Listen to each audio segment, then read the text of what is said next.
Hello everyone, in this video I'll be showing you how to play ADAM Warlock in this ultimate guide for Marvel Rivals.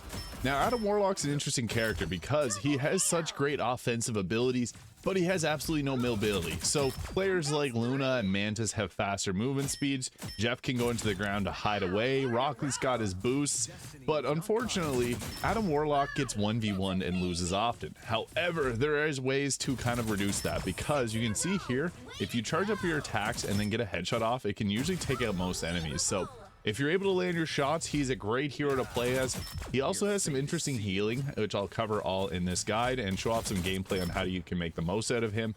But for the general purpose, he's a long-range caster. You don't want to get in close with ADAM Warlock. If a Black Panther or an Iron Fist come after him, he's got not really the greatest options unless you can land your shots with his charge attack and then follow it up with another headshot. So one thing that's nice is his main fire actually will headshot.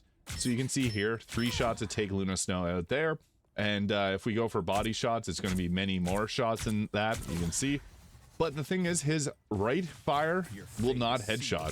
So you can see there, it actually won't headshot. You actually have to pull off just the main fire on that to be able to get headshots. The damage fall off, so this does around 55 damage per round. And at 20 meters, it starts to get a bit of the damage to fall off. And then once you're at 40 meters, it's 50% damage, so you get a lot less at range, you can see. So he's someone that, you know, it is good to stick at range for most part, but if you do get in close, you can get some headshots there. The charge attacks are typically what you want to do, but there's a couple cool ways that you can do things with it. So you can actually you can swap between these and actually get a bunch of damage off. You can see there, I was quick, so right click, left click, right click, left click, so using his charge, but not charging it up. That can be good, especially if you're not great with hitting your shots, because that'll speed up your attack range or your attack timing. So that can be really useful. But for his heals, it's a bit different than other heroes because his heals are a resource and he can regain them. Like Mantis has resource-based heals as well, but Mantis can get headshots to get her heals back. So with ADAM Warlock, you really just got to stick to resource management. So it will chain to others and it'll also heal yourself, which is really nice. But it's difficult because they have a timer where they'll slow down and you can't get any from them. So this will heal for 95 and it'll heal you for 35. If you use it on yourself, you can heal for pretty much your full health. So if you're taking damage and you can't hit anyone, you can actually just heal yourself and get a good number in there. But yeah, you're best using these kind of resourcefully. So if you have a tank that's rushing in, you can only do these from certain range too. So that is something you got to keep in mind. But you also have your soul bond here, which will heal 10 per second. And it will also share your health between enemies. So you can see I'm actually taking damage because I soul bounded with them, and it'll share damage between everyone. So you'll take damage, everyone else will. It won't actually give it so that you take yourself out. So if you use soul bond to protect your healers or to protect your tanks, you'll go all the way down to 1 health, but it won't actually take you out. So that's one nice thing to keep in mind. But soul bond is really going to be your best healing option. So the thing is, see here, I have really low health now, and if I were to heal myself, you can get back up to 150 health, so it combines that 95 with the 35 to give yourself a big heal there. But if you were to just heal someone else, it'll just get you for 35 or 40-ish, depending on the buff. So he gets a 15% buff as a season anchor, giving him a little bit more healing. But the nice thing is, his ultimate is extremely useful. So let's see if my teammates here go down, we can actually ultimate and bring them back. They'll be brought back, however, with only 10 health, so they can die really quickly. My recommendation, if you're going to use this, is to save your soul bond and to save your heals. So whenever you use your ultimate, you can just pop this and then pop the soul bond so that they stay alive alongside you. So you can see there, I'm still taking damage, but I'm also healing because of the soul bond. So I'm now down about 49 health. They kept getting attacked. They went down. I'll use this again to revive them. So again, what you want to do is once reviving them is heal them right away, because that 100 health is not great on like a Venom or a Hulk, who will be put down really quickly. Another mechanic with his ultimate, it's kind of interesting because you may not know how to use it. So whenever you're going to ultimate, you're going to see here, as moved my head, that there's this little icon that shows who I can revive. So whenever they go down, I'll show that off again. Whenever they get downed, they're going to appear there right by your ultimate. So you'll see who's in range to revive. And whenever you use your ultimate here, it'll create this circle, which will revive them into this circle. So it depends where you place it. You have a pretty good range depending on how far away you are. to be able to respawn everyone. So it's really nice to be able to, you know, put yourself into a good position.